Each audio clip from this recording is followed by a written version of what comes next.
Everett Pike lifted Clara Whitcomb's blue and crimson quilt from the judge's table and let one corner drag through the slush by the town hall door. "Red Creek is holding a winter fair," he said, "not a rag sale."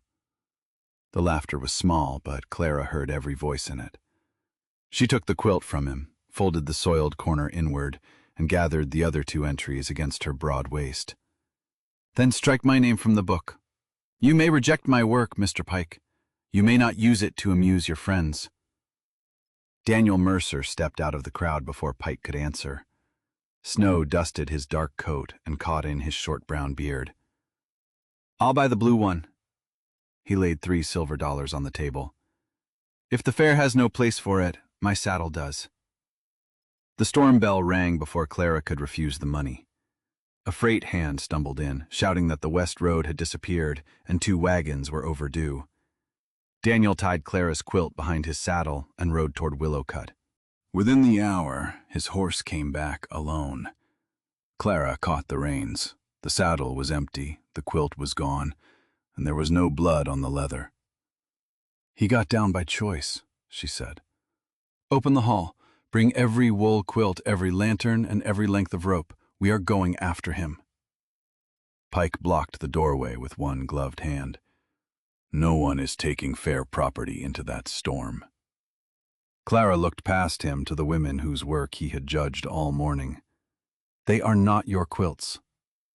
Mrs. Dalrymple, who had won second prize for a red log cabin pattern, pulled hers from the display rail. "Mine goes." 2 more women followed, then 5. Clara moved without waiting for Pike's permission. She laid the quilts across the long supper tables and sorted them by touch. Thick wool batting for bodies, lighter cotton for windscreens, bright blocks for trail markers. She sent boys to the blacksmith for heated bricks, told the liverymen to hitch the broad runner sled, and cut no fabric until each owner had nodded. Pike's mouth tightened. He owned the dry goods store, chaired the fair committee, and had spent the autumn telling the town council that factory blankets from Helena were the only respectable choice for Red Creek's winter relief order. Clara's 3 quilts had been her chance to prove otherwise. 20 blankets would have paid the note on her workroom through spring. Now the order did not matter as much as the man missing beyond the last visible building. It still mattered. Clara refused to pretend it did not. Daniel Mercer had ridden beside her wagon often enough to know why. He had watched her measure the empty room behind the cooper's shop and heard her describe 6 sewing tables, a cutting frame, and paid winter work for widows who had skill but no cash. He had never offered to buy the dream for her. He asked how many orders it would take. That restraint had made him dangerous to her peace. Dr. Lewis Hart came in carrying a medicine case. At 40, he had seen enough frozen fingers to understand Clara's instructions without argument. May Rourke, who ran the livery, brought harness rope and a pair of steady bay horses. "Willowcut is drifted shut," May said. "If Daniel stayed on the road, we may not see him from 10 feet away." Clara spread a plain muslin backing over the table. Charcoal lines crossed it beneath the stitching. During the autumn, she had marked the West Road, the creek bends, the old sheep shelter, and the homesteads that stood farthest from town.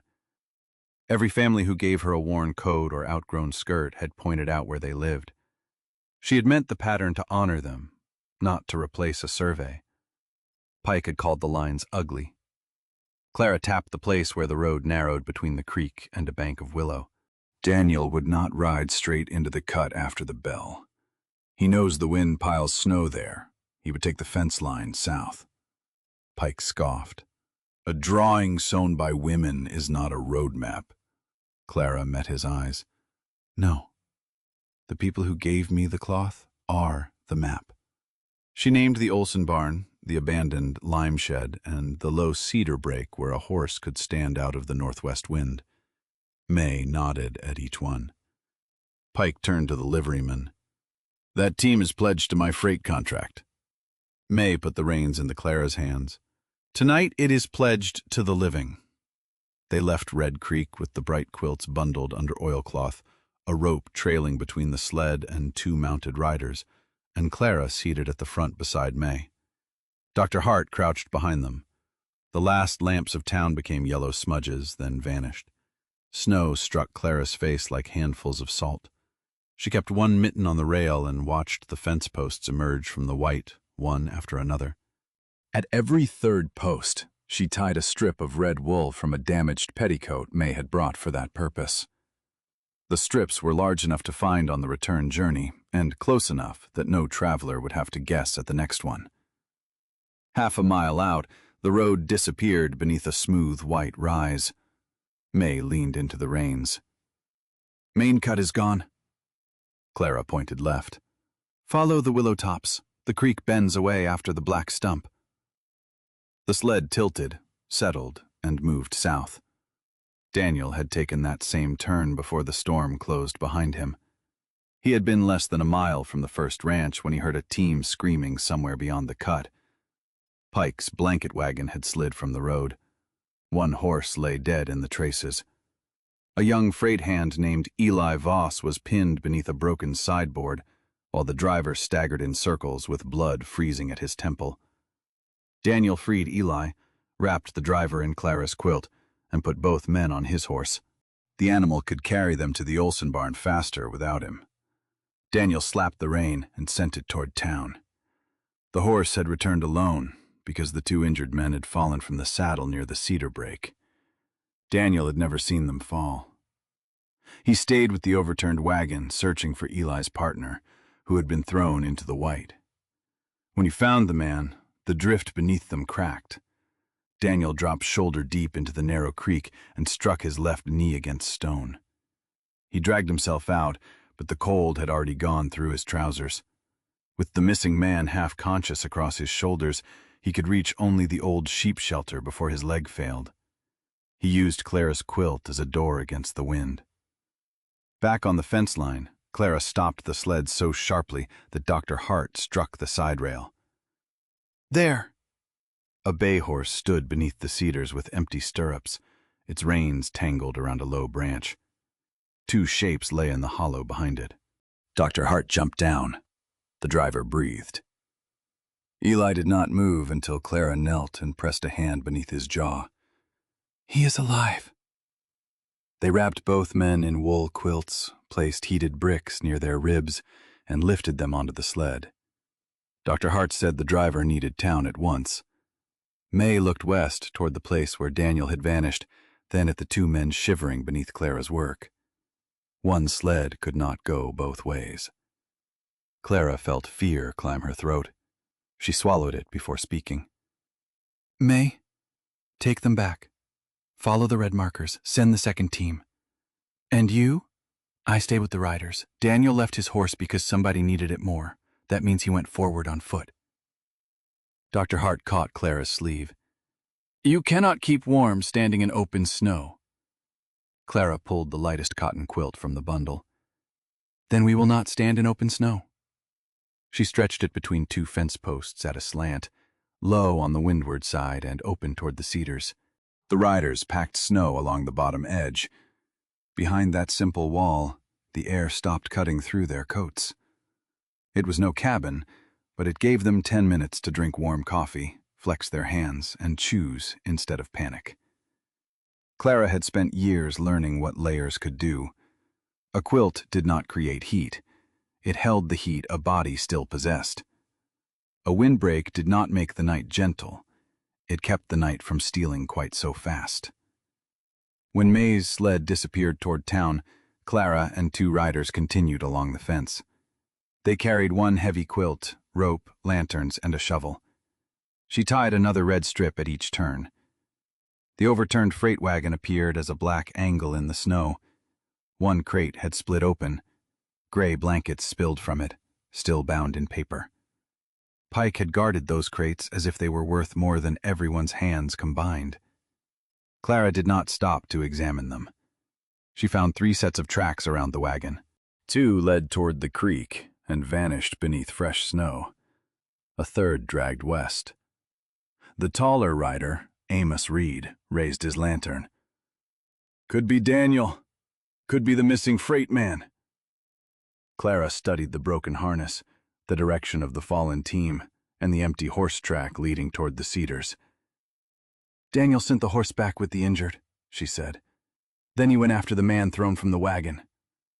"How can you know?" "Because he cut the spare trace free cleanly, and he took my quilt. He planned to shelter someone." The second rider looked at the white dark ahead. "The line shack is another mile." Clara lifted the lantern. "Then we have 1 mile left." They crossed the creek at the shallow bend rather than the road ford. The water there had frozen around willow roots, and Clara knew the bank from a strip of green wool sewn into the lower corner of her map quilt. Mrs. Olson had called it the place where spring lambs crossed. Tonight, the willows were the only sign the crossing existed. Halfway over, Amos broke through to his knee. Clara dropped flat, spread her weight, and pushed the shovel handle toward him. The other rider pulled on her belt until Amos crawled free. They wrapped his leg in the heavy quilt and turned back toward the freight wagon's lee. Amos cursed through chattering teeth. "That leaves you and Ben." "It leaves 3 of us," Clara said. "You are walking back under your own power." He tried, but the wet boot stiffened within minutes. They could not take him farther, and leaving him alone would kill him. Clara built another low shelter against the wagon, using the quilt and crate boards. Ben would stay with Amos. She took the lantern, 30 feet of rope, and the red strips. Ben stared at her. "You cannot go alone." "I can go 20 yards alone. Then I tie the next marker. If I cannot see the last one, I come back. That is the rule." She looped the rope around her waist and gave him the other end. "You keep me honest." The first 20 yards took 5 minutes. The second took 10. Snow covered her boots and pressed against the hem of her cobalt wool skirt. Her shoulders burned from leaning into the wind. At the third marker, her lantern found a slash of crimson high in a cedar. Clara stopped breathing. The cloth was not one of May's petticoat strips. It was a triangle from the center star of Clara's blue quilt, cut broad enough to show above a drift. Daniel had damaged the quilt he had bought. He had also trusted that she would forgive the damage before she forgave him for giving up. "I see you," she whispered, though the storm took the words. Beyond the cedars stood the sheep shelter, half buried and black behind a wall of snow. Clara pulled the rope twice. Ben answered. She tied it around the tree and moved forward. Inside the shelter, Daniel lay against the far wall with the missing freight man beside him. The blue quilt hung across the doorway, its crimson center torn open. Daniel's left leg was wrapped in a strip of his own coat. His face had gone pale beneath the beard. He opened his eyes when Clara lifted the quilt. "Pike rejected it," he murmured. "I thought I'd improve the design." Clara laughed once, a broken sound that became a sob before she pressed it down. "You cut my best star crooked." "I was in a hurry." She knelt and put both hands around his face. His skin was cold, but his eyes focused on hers. "Can you stand?" "Not well." That was not the question. Daniel looked at the unconscious freight man. "He cannot." Clara examined the small shelter. The old door was gone, one roof beam sagged, and snow sifted through the north wall. Moving both men immediately would be impossible. Staying until morning would be worse. She spread the quilt on the floor and studied its torn center. Wool batting showed beneath the calico. Enough remained to wrap the freight man, but not Daniel, too. She untied her burgundy shawl and handed it to him. "You are going to hate this plan." Daniel's mouth moved at one corner. "That has never stopped you from having one." Clara doubled the quilt around the unconscious man, then used the 2 strongest border strips to make a broad drag sling. She placed the weight along the same diagonal that kept a quilt from pulling out of square. Daniel understood before she explained. "You planned that border for strain." "I planned it for grandchildren and washing. Tonight it gets a different life." She helped Daniel stand with the rope around his chest. He nearly fell when his left foot touched the ground. Clara took his arm over her shoulders, and for one moment his full weight drove her knee into the dirt. He tried to pull away. "Do not make my body an argument against me," she said. "Pike did that once today. I have no patience for a second man trying it." Daniel went still. Then he shifted carefully, giving her only the weight he could not carry. "Yes, ma'am." Together they dragged the freight man to the Cedar. Ben and Amos saw the lantern and began shouting. The rope between them turned a blank field into a path. By the time they reached the overturned wagon, the second team should have been there. It was not. The red markers behind them had disappeared. Clara found a torn knot on the nearest fence post. No wind had untied it. Someone had taken the strips. Minutes later, bells clanged through the storm. A sled emerged from the wrong direction, piled with Pike's blanket crates. Pike stood at the reins, his face white with rage and cold. Two hired men stumbled beside the runners. "Those markers were on my freight route," he shouted. "I used them to bring out property the town has already contracted to buy." Ben stared at him. "You stripped our road home." Pike looked at Daniel on Clara's shoulder, at Amos beneath the windbreak, and at the unconscious man wrapped in the rejected quilt. Shame touched his face and vanished beneath calculation. "The second team broke a runner," he said. "Get these men aboard. We return by the main cut." Clara saw the sled's narrow runners, the weight of the crates, and the hard rise where Willow Creek crossed the road. The load would slide sideways on the drift. "Unload the blankets," she said. Pike's eyes widened. "They are worth $200. "Then they can keep one another warm." He refused. Daniel tightened his arm around Clara's shoulders, gathering enough breath to speak. Pike had promised him the winter guiding contract if he endorsed the factory shipment before the council. That money would have replaced fencing Daniel lost in an autumn fire. "I told you no at the fair," Daniel said. "I will tell you again in the snow. A contract that costs a town its people is not work I want." Pike cut his gaze toward him. "Your ranch will fail by March." "Then it fails with my name still mine." Clara felt the cost of those words. Daniel had not given up money in a moment of theater. He had given up the thing standing between his land and debt. She also saw Pike's lead horse sinking to its chest. The loaded sled tipped before she could warn him. Crates broke loose. Pike fell beneath the rail, and one hired man lost his grip on the team. The horses surged toward the creek. Clara released Daniel to Ben and ran for the trailing rope. She wrapped it once around a fence post, braced her boots, and shouted for the hired man to cut the right trace. He froze. She drew Daniel's knife from his belt and cut it herself. The free horse stumbled clear. The sled settled against the post instead of rolling into the creek. Pike lay pinned by one boot, the overturned rail across his thigh. For a heartbeat, nobody moved. Pike had taken their markers. He had chosen crates over Daniel, Amos, and his own injured men. Clara could have used every second to save the people who had trusted her. She shoved the shovel under the rail. "Lift!" she ordered. Daniel, Ben, and the hired man leaned with her. They freed Pike and dragged him behind the wagon windbreak. Pike stared at Clara as if mercy were another humiliation. "I did not save you because you deserved my quilts," she said. "I saved you because I decide what my work is for." The factory blankets came off the sled. Clara stacked the crates into a low wall, stretched 2 cotton quilts across the top, and used the wool-filled quilts around bodies. The gray blankets were serviceable once opened, but they had been packed too tightly and too far from the people who needed them. A blanket in a crate was only merchandise. With the sled lightened, they loaded the injured. Daniel refused the safest place until the unconscious freight man and Amos were secured. Clara finally pushed him down beside them and tucked her damaged blue quilt around his shoulders. "You paid for this," she said.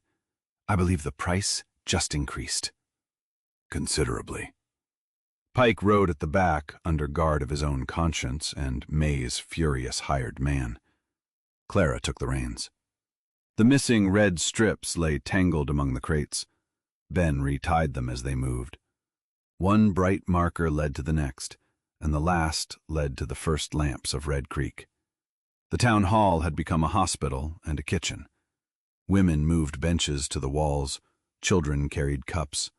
Men who had laughed at Clara's entries now held the corners while she showed them how to hang quilts across the drafty windows. No one asked Pike for permission. Dr. Hart examined Daniel's knee and declared it badly bruised, not broken. The freightman would live. Amos would keep his foot. Pike had torn 2 ligaments and would walk with a cane through spring. At dawn, the storm eased enough to show the fair banner hanging crooked above the door. The town council met before anyone went home. Pike tried to call the rescue reckless. May placed each recovered red marker on the judge's table. Dr. Hart described the shelters.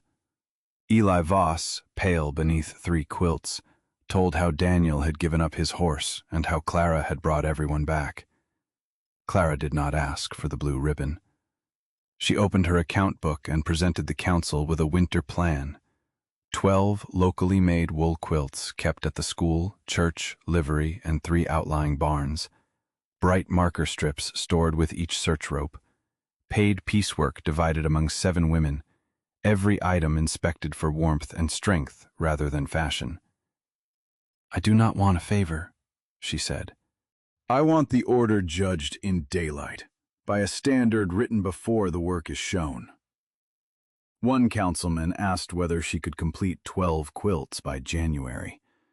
Clara looked at the women around the room. Mrs. Dalrymple raised her hand.